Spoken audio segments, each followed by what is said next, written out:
અડાજણ વિસ્તારમાં 18 વર્ષની તરુણી ઉપર દુષ્કર્મ. તરુણી 16 વર્ષની હતી. તે સમયથી સતત 2 વર્ષ સુધી નરાધમે કર્યું દુષ્કર્મ.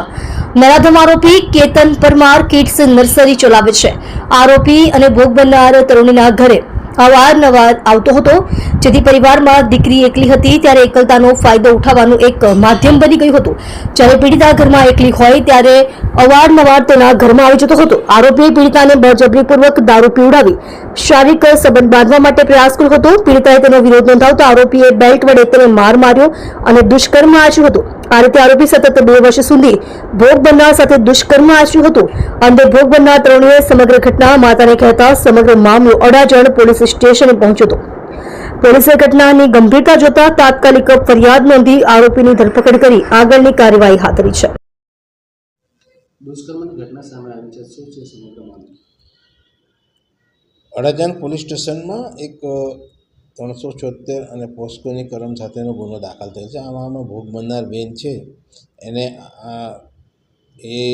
એના ફાધર એક્સપાયર થઈ ગયા છે. એને મમ્મી અને એને સાવકા પપ્પા હાથે રહેતી હતી. ત્યારે એક કેતનભાઈ વાઘરી કરીને છે, આશરે 41 વર્ષની ઉંમરનો છે હાલમાં. એ એના ઘરે આવતો હતો અને 2-3 મહિનામાં આવે અને 2-3 વખત એને આ છોકરી હાથે સંભોગ કરેલ છે. એટલે આવું 6-7 મહિના પહેલાંથી આ ચાલતું હતું. પછી આ છોકરી કોઈને કીધું નહીં, કંઈ નહીં, પરંતુ પછી 2-3 દિવસ પહેલાં એ એના મામાના ઘરે ગઈ ત્યારે એ છોકરીએ એના મામાને અને એના કાકા પપ્પાને કીધું.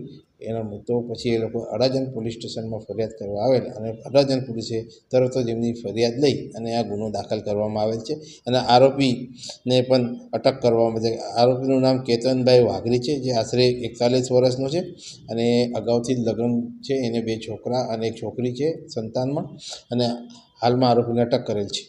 આરોપી શું કરે છે અને કઈ રીતે?